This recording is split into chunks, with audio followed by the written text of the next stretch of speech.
Hello guys, स्वागत है आपका हमारे यूट्यूब चैनल क्रिएटिव कोडर्स पे। सो गाइस, आज मैं स्टार्ट करने वाला था अपने फोम एलिमेंट्स का पार्ट 2। लेकिन कल मुझे लगा कि मुझे एक ज़रूरी टॉपिक पे बात करनी चाहिए या गाइड करना चाहिए आपको। सो वो ये है कि क्यों हमें इस लाइन में आना चाहिए, क्यों वेब इंडस्ट्री में अपना पैर रखना चाहिए, क्यों आना चाहिए, जो कि बहुत से बिगिनर्स, फ्रेशर्स इन सब के दिमाग में आता है। वो सोचते हैं कि why they should choose this line as beginner and fresher. तो सबसे पहली बात तो ये आती है कि ये एक अच्छी लाइन है, बहुत ही लॉन्ग लास्ट चलने वाली लाइन है ये। क्योंकि इसमें ऐसा होता है 90% आप देख लो तो आज भी दुनिया वेबसाइट पे काम करती है इंस्टेड ऑफ मोबाइल ऐप्स। तो वेब इसलिए भी बहुत पॉपुलर है। तो आज उसी के बारे में बात करूँगा कि फ्यूचर ऑफ वेब डेवलपमेंट। शुरू करते हैं फिर। सबसे पहले तो वेब डेवलपमेंट में आती हैं हमारे पास 3 कैटेगरीज या 3 बंदे वो जो काम करते हैं इस इंडस्ट्री में। सबसे पहले होता है web designer, front end developers. So ये क्या होता है?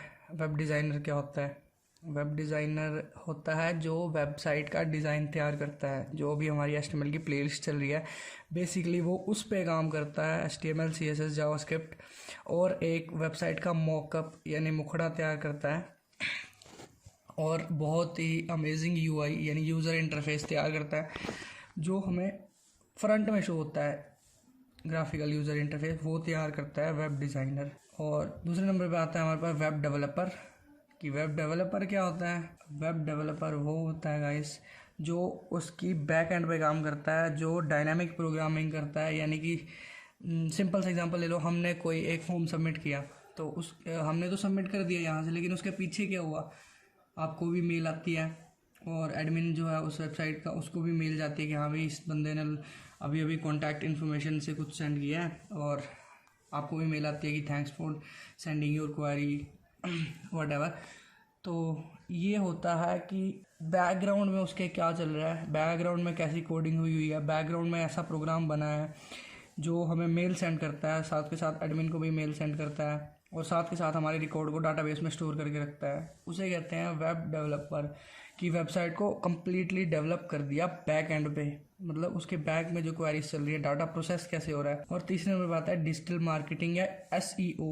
SEO मीन होता है search engine optimisation. So search engine optimisation वाले बेसिकली करते क्या है, उनका काम ये होता है कि हमारी जो साइट बन चुकी है उसको टॉप रेटिंग्स में लेके आना। होता क्या है, हमने साइट बना दी, डेवलप कर दी, सब कुछ कर दिया, हमने उसको डिप्लॉय कर दिया यानी ऑनलाइन सर्वर पे डाल दिया। अब हम ये भी तो चाहते हैं कि गूगल पे कोई भी सर्च करे कीवर्ड्स या कुछ भी। जैसे मान लो आपकी वेबसाइट है कि हम ये फैसिलिटी प्रोवाइड कराते हैं, जैसे कि आप वेबसाइट बनाने की फैसिलिटी प्रोवाइड कराते हो, तो जैसे कोई लिखे कि वेबसाइट डेवलपमेंट या फिर वेबसाइट डिज़ाइन कंपनी इन XYZ प्लेस, तो आपकी वेबसाइट ऊपर आए। तो वो काम होता है सर्च इंजन ऑप्टिमाइजेशन वालों का कि कैसे साइट की रेटिंग्स को टॉप पे लाया जाए। तो उसके भी कुछ अलग अलग तरीके होते हैं, on page, of page, SEO दोनों। उनके थ्रू हमारी साइट की रेटिंग्स बढ़ती है और कॉपी नहीं होना चाहिए कंटेंट। तो ये है थर्ड पार्ट। ये बहुत इंपॉर्टेंट चीज़ होती है SEO भी, बिकॉज फ़ायदा इसी से होता है लोगों को। और अब हम देखेंगे कि क्या क्या सीखना ज़रूरी है डेवलपमेंट के लिए, वेबसाइट डेवलपमेंट के लिए। बेसिकली सबसे पहले फ्रंट एंड भी आना ज़रूरी है, क्योंकि अगर देखो सबसे बड़ी बात कि घोड़ा अगर घास से दोस्ती कर ले या घास हो ही ना तो वो खाएगा क्या? तो सेम वही बात है, अगर वेब का डिज़ाइन ही ना हो तो हम डेवलपर जो भी हैं वो करेंगे क्या? किसी को डेवलप करोगे आप? बैकग्राउंड में कोडिंग थोड़ी कर सकते हो, डिज़ाइन तो चाहिए। इसलिए फ्रंट एंड भी बहुत इंपॉर्टेंट रोल प्ले करता है अपने पोजीशन पे। तो इसके लिए हमें आना चाहिए Photoshop, Illustrator, Figma, HTML CSS, bootstrap, react etcetera, और भी फ्रेमवर्क्स हैं JS के। तो ये सब चल रही है हमारी सीरीज में, कंटिन्यू होता रहेगा। दूसरा आता है डाटाबेस। जैसे हम डेवलप कर रहे हैं तो जो भी डाटा फ्रंट एंड से सेंड होगा बैकग्राउंड पे उसकी कोडिंग के थ्रू, वो डाटा हम डाटाबेस में सेंड करवाएंगे, सेव करवाएंगे in for further future uses. तो डाटाबेस के लिए हमें चीज़ें आनी चाहिए एसक्यूएल यानी स्ट्रक्चर क्वेरी लैंग्वेज, जो यूनिवर्सल होती है, सारे डाटाबेस पे चलती है। ओरेकल एक डाटाबेस प्लेटफॉर्म है जो हमें प्रोवाइड कराता है कि आप मेरे यहाँ पे स्टोर करो डाटा। रेडिस भी डाटाबेस है, कैसेंड्रा, मोंगोडीबी, फायरबेस, अच्छा, ये सारे डाटाबेसेस हैं, ये आने चाहिए, बहुत ज़रूरी होते हैं। फिर आता है बैक एंड डेवलपमेंट। अब डाटाबेस भी आ गया, लेकिन कोडिंग करो, इम्प्लीमेंट करो कि हमें क्या लॉजिक लगाना है। तो हम उसके लिए यूज़ करते हैं PHP। जावास्क्रिप्ट तो बेसिकली यूज़ नहीं करते, लेकिन जावास्क्रिप्ट के फ्रेमवर्क्स होते हैं, जैसे एंगुलर हो गया, एजेक्स भी उसकी एक लाइब्रेरी है जावास्क्रिप्ट की। जेसन एक डाटा ट्रांसफ़र का बहुत बढ़िया अच्छा फास्ट प्लेटफॉर्म है, वो यूज़ करते हैं। और कोऑर्डिनेटर यूज़ करते हैं PHP का फ्रेमवर्क। लारावेल ये भी फ्रेमवर्क है PHP का, बैक एंड कोडिंग के लिए यूज़ करते हैं। और फोर्थ स्टेप आता है हमारा डिप्लॉयमेंट। डिप्लॉयमेंट मीन्स कि हम अपनी वेबसाइट को ऑनलाइन सर्वर पे कहाँ डिप्लॉय करें। तो उसके लिए भी बहुत अच्छे से है, डॉकर है, कुबरनेटिस है, डोमेन नेम सिस्टम है, DNS आप जानते हो GoDaddy से भी मिल जाती है, होस्टिंग, डोमेन नेम सब कुछ, जो www.xyz.com करके डोमेन होता है वो। तो अब नेक्स्ट स्टेज हम देखेंगे वाई वेब डेवलपमेंट, कि क्यों हम वेब डेवलपमेंट करें।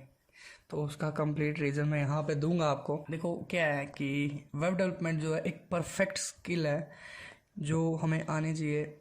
जैसे मैं बता चुका हूँ कि 90% दुनिया वेब पे ही डिपेंड है अभी भी, क्योंकि बहुत सारे बंदे ऐसे होते हैं जिनके पास हाई रैम वाले फ़ोन नहीं होते, या फिर ऐसा कुछ जिसके चलते वो बहुत सारी एप्लीकेशन डाउनलोड नहीं कर पाते। तो ऐसा हो सकता है कि आपकी कंपनी का वो एप्लीकेशन क्यों डाउनलोड करे जब फ्री में वो आपकी वेबसाइट को एक्सेस कर सकता है विदाउट किसी स्टोरेज परमिशन के। तो ऑब्वियस सी बात है कि हम इसी पे ज़्यादा ध्यान देंगे। तो इसीलिए, और क्या होता है ये easily expand into other areas, ये बहुत सारे एरियाज में जल्दी एक्सपेंड हो जाती है चीज़ें। वेबसाइट हर एरिया की अपनी एक होती है, ठीक है गाइस। तो ये बहुत इंपॉर्टेंट रोल प्ले करती है। और होता है लेसन ऑफ प्रोजेक्ट मैनेजमेंट। अब क्या होता है कि प्रोजेक्ट तो आपने बनाया, उसे मैनेज कैसे करना है, ठीक है। तो बहुत सारी चीज़ें ऑनलाइन प्लेटफॉर्म पे भी मैनेज हो रही है आजकल, तो उसके लिए भी हम यूज़ कर सकते हैं इसको। और डिजिटल वर्ल्ड को अंडरस्टैंड करने के लिए अब क्या है कि बहुत टेक्नोलॉजी इतनी वास्ट हो चुकी है गाइस कि हमें कहीं ना कहीं इस वर्ल्ड की नॉलेज होनी ज़रूरी है, बहुत ज़रूरी है। अदरवाइज़ हम जो है पिछड़ जाएंगे इस पैरा से। तो ये बहुत ज़रूरी चीज़ है, खासकर जो IT इंडस्ट्रीज़ के मेरे भाई बहन दोस्त हैं। Web development is a future proof मैं आपको पहले ही बता चुका हूँ। फ्यूचर को लॉन्ग लास्ट जर्नी तक ये हमारा साथ नहीं छोड़ेगा, चलती रहेगी, अभी भी चल रही है, चल रही थी, आगे भी चलेगी। Every business needs a website to run. अब बिजनेस हो चुका है, हर कोई चाहता है मेरा बिजनेस ऑनलाइन हो, वर्ल्ड वाइड एक्सेस हो। तो उसके लिए सबसे आसान और सबसे सही तरीका है वेबसाइट बना दो, डिप्लॉय कर दो ऑनलाइन सर्वर पे, SEO करवाओ किसी अच्छे से कंपनी से, जो भी है आपका XYZ डेवलपर, उससे करवाओ, सही रेटिंग पे लाओ और अपना बिजनेस को आगे बढ़ाओ। अब demand of web development over past 5 years, कि पिछले 5 साल से कैसे चलती आ रही है ये। तो ये ग्राफ है, आप देख सकते हो कि ग्राफ जो है ना ज़्यादा डाउन कभी भी नहीं गया है, वो 50 से मोर ओवर ही रहा है, नीचे नहीं आया। और 2019 में चल रहा है, अप है। कभी कभी डाउन होता है, फ्लक्चुएट होती है मार्केट, उसकी वजह से भी हो जाता है, लेकिन ये आप देख सकते हो कि कभी भी नीचे बिल्कुल डाउन तो आया ही नहीं है। और जॉब्स क्या हो सकती है इसके बाद, क्योंकि आखिर लास्ट में तो यही सवाल आता है ना कि हम करें क्या, जॉब ही तो करनी पड़ेगी। तो job guys, front end developer मैंने पहले बताया कि डिज़ाइन नहीं होगा तो डेवलप नहीं होगी चीज़, इसलिए डिज़ाइनर की ज़रूरत तो हर कंपनी को है। अब डिज़ाइन हो गया कि बैकग्राउंड प्रोसेसिंग कैसे करनी है डाटा की, तो वो डेवलपर के थ्रू होएगी, तो डेवलपर की भी ज़रूरत बहुत है। अब आता है UI UX developer. UI means user interface, UX means user experience. अब क्या होता है, बहुत सारे यूज़र ऐसे होते हैं जिनको ABC भी नहीं पता होती IT की या कंप्यूटर की, तो उनके लिए जो यूज़र इंटरफेस बनाना होता है ना, वो इतना आसान बनाना होता है कि वो समझ जाए देखते ही कि क्या खुला है मेरे सामने, कैसे यूज़ करूँ इसे। वो होता है गाइस यूज़र एक्सपीरियंस, कि आपके डेवलपर को या आपको कितना एक्सपीरियंस है कि यूज़र इस चीज़ को देखते ही समझ जाएगा।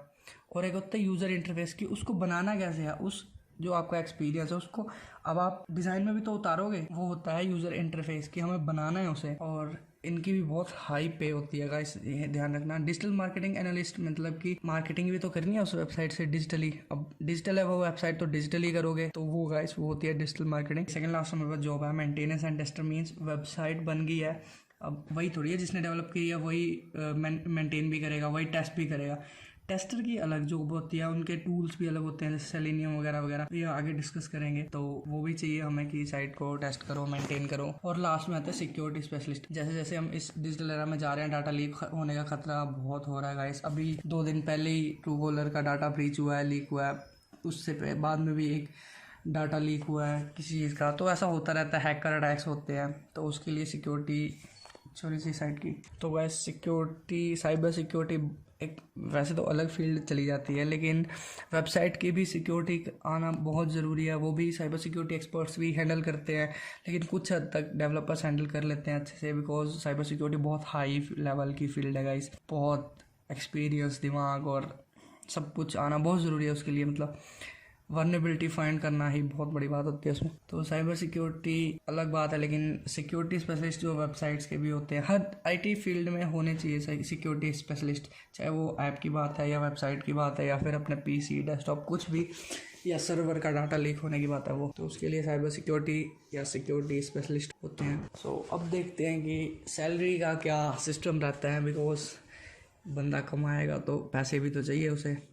अब सैलरी का सिस्टम का ऐसे रहता है कि जो सीनियर एक्सपीरियंस्ड एम्प्लॉय होता है कंपनी का, यानी कि काफ़ी साल से काम कर रहा है, जो इस फील्ड में बहुत अच्छा एक्सपीरियंस है, क्योंकि गाइस एट द एंड मैं आपको ये बता दूं कि एक्सपीरियंस आपका हाई लेवल पे काउंट होता है, हर लेवल पे टेस्ट होगा, क्योंकि पढ़ लेने से सब कुछ नहीं आता। ये मेरा खुद का पर्सनल एक्सपीरियंस है। आप जितनी मर्जी किताबें पढ़ लो गाइस, आप कुछ नहीं कर सकते। सिंपल सा एग्जांपल देता हूँ, आपने 10 किताबें पढ़ दी स्विमिंग पे और आप क्या मतलब श्योर हो कि मैं स्विमिंग कर लूँगा या कर लूँगी, लेकिन जब तक आप पूल में नहीं उतरोगे कैसे कर पाओगे स्विमिंग। एक डर नाम की भी तो चीज़ होती है। सीखने से गाइस, पढ़ने से कुछ नहीं आता जब तक आप प्रैक्टिकली उसको नहीं कर सकते, ठीक है, क्योंकि प्रैक्टिकली बहुत सारे बग, बहुत सारे एरर्स ऐसे सामने आ जाते हैं जो हमने किताबों में नहीं देखे होते या जो हमारे टीचर्स हमारे नहीं पढ़ा पाते। फिर उसके बाद जूनियर एक्सपीरियंस एम्प्लॉय जो उससे थोड़े से नीचे लेवल पे होते हैं, छोटे मोटे काम भी करते हैं और ये होते हैं, तो ये सैलरीज हैं गाइस सीनियर की 9.6 लाख और 13 लाख चली जाती है पर एनएम के हिसाब से है। ऐसे ही जूनियर एक्सपीरियंस एम्प्लॉय की 4.2 लाख। और स्किल्ड फ्रेशर जो होता है, मतलब स्किल्ड फ्रेशर यहाँ पे मेन है कि एक फ्रेशर नहीं जिसने सब सीख लिया। स्किल्ड फ्रेशर मीन्स कि जो काम कर सके, एक प्रोडक्शन लेवल पे काम कर सके, फ्रेशर वो होता है स्किल्ड फ्रेशर। उसका पैकेज भी बहुत अच्छा होता है, 2.6 लाख स्टार्टिंग पैकेज बहुत बढ़िया होता है गाइस एक यंगर एज के बंदे के लिए जो भी फ्रेशर है। तो ये था कुछ सैलरी का लमसम आइडिया। अब आजकल क्या है कि ये एआई बहुत चढ़ रही है, मतलब घर कर चुकी है आईटी इंडस्ट्री में। इसका यूज़ क्या है डेवलपमेंट में, वैसे तो चलो ये बतानी नहीं चाहिए थी मेरे को, इसका पार्ट नहीं है, लेकिन आजकल इम्प्लीमेंट हो रहा है तो मैं सोचा बता दूं। तो सबसे पहली बात, राइज ऑफ चैटबॉट सर्विस। आपने कई वेबसाइट में देखा होगा, नीचे एक पॉपअप्स आता है, I am ready to help you, please contact with us या चैट विद अस, ऐसा कुछ। तो वो होती है गाइस एक small scale AI chatbot service उसे कहते हैं। बेसिकली एनएलपी का कॉन्सेप्ट यूज़ करके बनता है वो भी। फिर आता है autonomous system. Autonomous means automatically जो आपका काम करे, थोड़ा बहुत काम करे स्मॉल स्केल पे। वैसे तो ये कंसेप्चुअल चल रहा है एआई अभी, लेकिन जैसे जैसे टेक्नोलॉजी ग्रो कर रही है, एरा ग्रो कर रहा है, तो धीरे धीरे इसका भी जो हमारे पास मतलब स्केल है वो बढ़ता रहेगा। एनहांस सिक्योरिटी को एनहांस कर सकते हैं इसके थ्रू। एनएलपी में बता चुका हूँ, एनएलपी क्या होता है, नेचुरल लैंग्वेज प्रोसेसिंग। इसके थ्रू हम अपनी बात को मशीन को समझा सकते हैं या हमारी बात को मशीन समझ सकता है बोल के। जो हम बोलते हैं, जैसे सीरी देख लो आप, हम बोलते हैं वो समझ जाता है। तो ये एनएलपी का कॉन्सेप्ट है guys. Pattern recognition means face recognition का आपने कॉन्सेप्ट समझा होगा। जैसे हम फेस अनलॉक सिस्टम देखें, वो होता है पैटर्न, वो एक हमारे फेस की तरह एक पैटर्न बनाया गया होता है। तो जैसे ही मोबाइल को लगता है कि हाँ इस पैटर्न का, जब हम लॉक सेट कर रहे होते हैं तो वो पैटर्न हमारा जो है उस फ़ोन में दर्ज हो जाता है, या उस फ़ोन के डाटाबेस फाइल में ऐसा कुछ पैटर्न बन जाता है। जैसे ही हम अनलॉक करना चाहते हैं तो उसको अगर वैसा पैटर्न नहीं मिलता है तो वो अनलॉक नहीं, फ़ोन अनलॉक नहीं होता है। तो वो होता है पैटर्न रिकॉग्निशन। ये बहुत अच्छी फील्ड है, ये हम पाइथन से कर सकते हैं।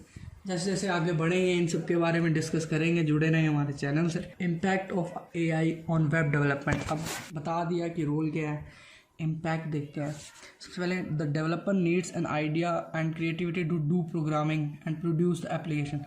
हमें लॉजिक लगाना पड़ता है गाइस हर एक चीज़ को करने के लिए। अब मैं आपको बता दूं 2+2 = 4 कैसे है वो 4।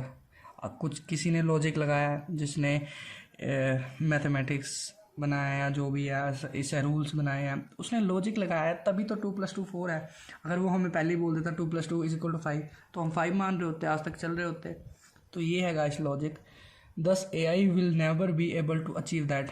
अब क्या होता है, हम बना लेंगे लेकिन एआई ऐसा नहीं कर सकता है गाइस। वो एक तरह का सेट ऑफ प्रोग्राम है। अब ये मत देखो कि रोबोट है सब काम, ऐसा नहीं है। मूवीज में बहुत अटके होता है, लेकिन हम जो लॉजिक लगा सकते हैं रोबोट नहीं लगा सकता। अगर हम रोबोट में फीड है कि 2+2=4 है तो वो 4 ही बताएगा, चाहे हम 2+2=5 प्रूव कर दें कैसे भी, लेकिन वो एक रोबोट या एआई मशीन नहीं कर सकती। और तीसरा है AI may become smarter and may improve them but they will never think like a real human being. AI हमारी वेबसाइट को एक स्मार्टर लेवल पे ले जाए, इम्प्रूव कर दे, उसको एनहांस कर दे, लेकिन वो सोच नहीं सकता जैसा हम सोच सकते हैं। अब मैं चाहता हूँ कि यार मेरी वेबसाइट में कुछ कमी आ रही है, मेरी इस चीज़ में कुछ कमी आ रही है, अगर हम उसमें एक एआई प्रोग्राम लगा दें वो सोच थोड़ी पाएगा। वो जैसा चल रही है वेबसाइट उसी को एनहांस करता रहेगा, उसी पे थोड़ा सा काम करेगा, मेंटेन करेगा, ऐसा कुछ करेगा। लेकिन हम सोच सकते हैं। मैं चाहता हूँ कल को नहीं यार इसका डिज़ाइन अच्छा नहीं लग रहा, आज के एरा के हिसाब से इसको डिज़ाइन करते हैं, तो वो आप जो है एआई जो आपने बनाया है प्रोग्राम, वैसा कुछ एआई मशीन कुछ भी या वर्चुअल असिस्टेंट टाइप वो नहीं समझ सकता, वो एक ह्यूमन बीइंग ही कर सकता है। तभी मैं बोल रहा हूँ गाइस कि एआई कंसेप्चुअल है, लेकिन आगे आगे इसके थोड़े थोड़े प्रोजेक्ट आएंगे स्मॉल स्केल पे, अभी आ भी चुके हैं, लेकिन वो प्री प्रोग्राम्ड होते हैं, कोई सोच नहीं सकता है। और ऐसा मे बी कि कभी हो, otherwise it's not possible. So guys ये मेरा कंप्लीट सेशन हो चुका है। अब मेरे को लगता है काफ़ी टाइम हो चुका है, तो हम ऐसा करेंगे कि पार्ट 2 जो है फॉर्म एलिमेंट्स का कल पे पोस्टपोन करते हैं। तब तक के लिए इस सेशन से रिलेटेड कोई क्वेरी हो तो कमेंट्स में पूछ लें। और आई होप कि मैंने आपको अच्छा मोटिवेट कर दिया हो, गाइड कर दिया हो, क्योंकि गाइस हमारी इंडस्ट्री को ज़रूरत है इन चीज़ों की, हमें एनहांस होना है अभी, तो आपको आना पड़ेगा इस लाइन में। जो आना चाहते हैं वो आए, जिनका इंटरेस्ट है वो कर रहे हैं, मेहनत कर रहे हैं, करेंगे, करते रहेंगे। जिनको नहीं आना कोई बात नहीं गाइस, किसी और फील्ड में भी जा सकते हैं, जरूरी नहीं आईटी में ही आना है। लेकिन जिसने आना है उसको तो पैशनेट होकर काम करना पड़ेगा, इसमें रातें लग जाती हैं गाइस। तो ये सेशन यहीं पे ख़त्म करते हैं आज। Thank you, stay tuned with us. Subscribe कर दें हमारे चैनल को, बेल आइकन में दबाएं ताकि लेटेस्ट नोटिफिकेशन पाएँ।